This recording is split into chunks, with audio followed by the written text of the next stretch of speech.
4 mladića su sa lakšim i teškim telesnim povredama primljena u urgentni centar, hospital Kliničkog centra Kragujevac i za sada su van životne opasnosti.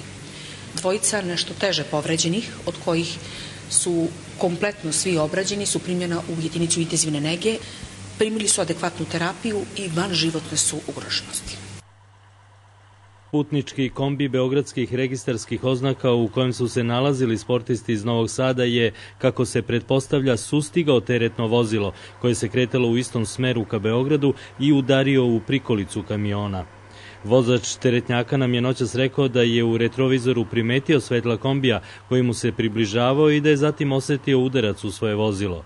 Nesreća se dogodila kod Markovca na mostu preko reke Rače 45 minuta posle ponoći, a ubrzo zatim stigla su kola policije, hitne pomoći i vatrogasaca.